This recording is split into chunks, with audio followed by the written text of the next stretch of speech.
You saw them, every single one.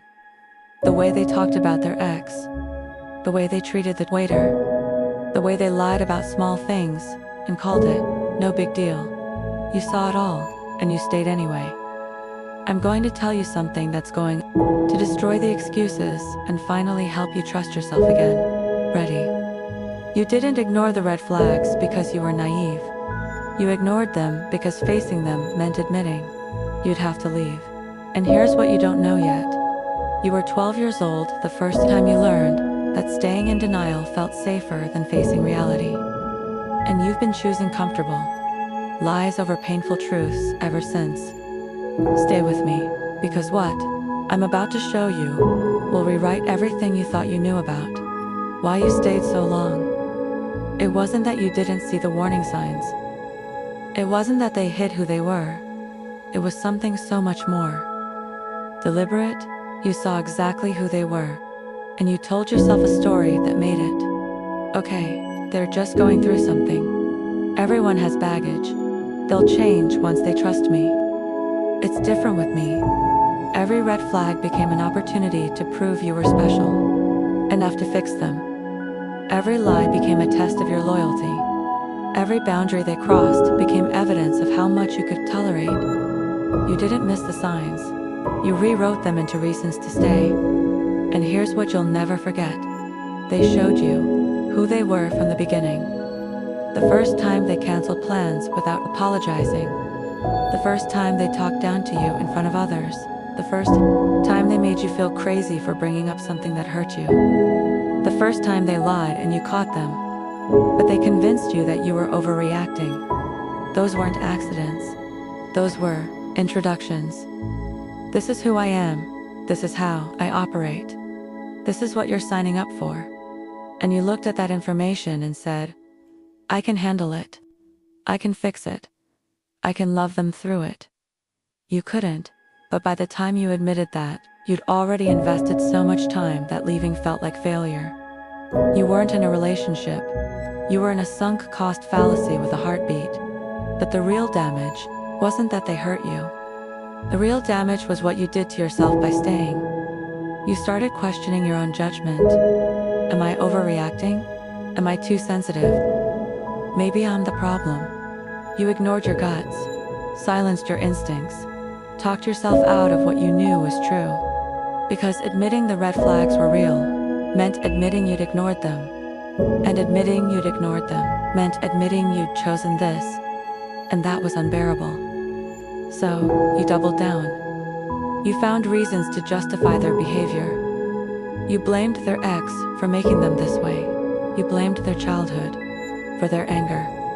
You blamed their stress for their cruelty. You blamed everything except the one thing that mattered. They were showing you exactly who they were, and you were choosing not to believe them. But here's the part.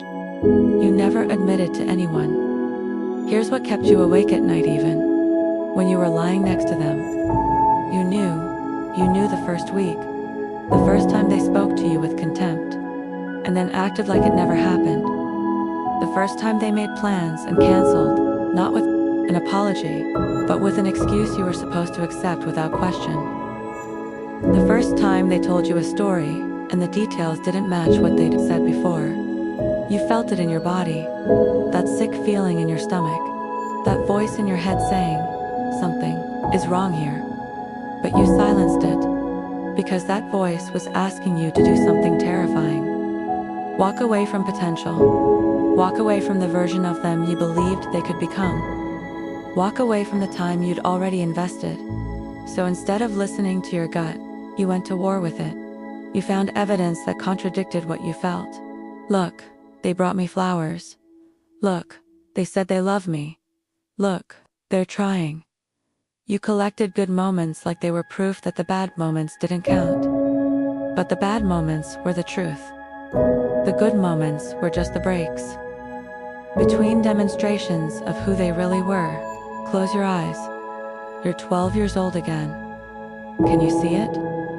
Can you feel what it felt like to realize facing the truth is scarier than living in denial? Maybe it was a parent whose behavior you excused because admitting they were harmful felt impossible.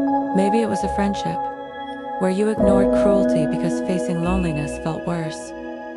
Maybe it was the first time you realized that sometimes pretending everything is fine is easier than dealing with what's real. You learned early that denial is a survival mechanism, that hope can be used as a weapon against yourself, that if you just focus on the good moments, you can ignore the pattern. So you started training yourself to unsee, to minimize, to rationalize, to explain away behavior that should have been a deal breaker. You didn't ignore red flags because you were stupid. You ignored them because you'd spent your whole life learning how dot. And that's when the truth revealed itself, not about them, about the wound you've been carrying since you were 12 years old.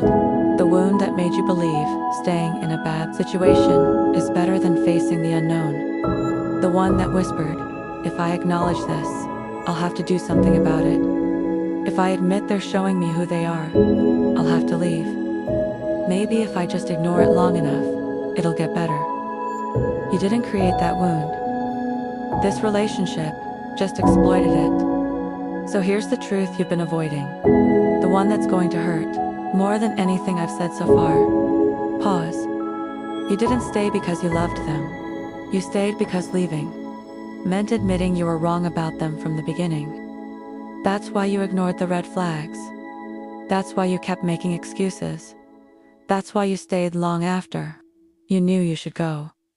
Because accepting the truth would have meant facing something unbearable. Every red flag you ignored was a choice. Every warning sign you rationalized was you choosing denial over self-protection. And staying wasn't loyalty. It was you betraying yourself over and over again. And then something broke. Not another promise. Those had been breaking for months. Something deeper, the belief you'd been carrying since you were 12 years old. The one that said, if I just ignore it, it'll go away. That belief, it finally died.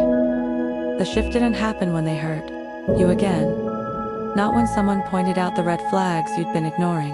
It happened when you asked yourself a question you'd been running from since the beginning.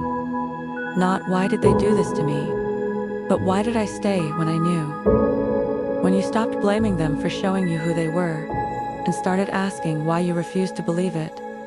When you realized the person you betrayed wasn't them, it was you.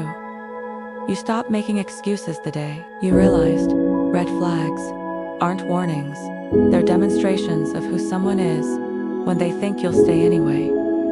Here's what you learned when you finally faced the truth. They didn't hide who they were. You hid from who they were. Every lie you explained away. Every boundary they crossed that you forgave. Every time they showed you they didn't respect you, and you stayed. Those weren't misunderstandings. Those were choices. Their choice to treat you that way. Your choice to allow it.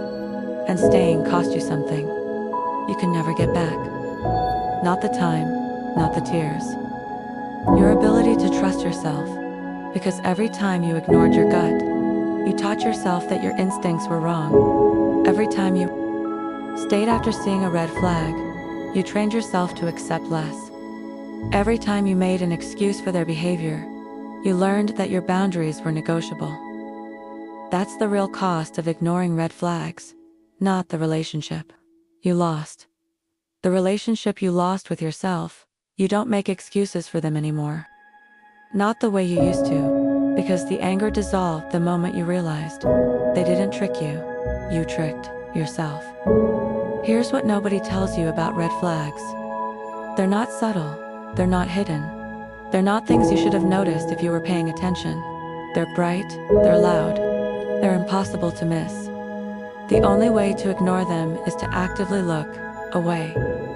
And you did. Not because you were dumb, not because you were desperate.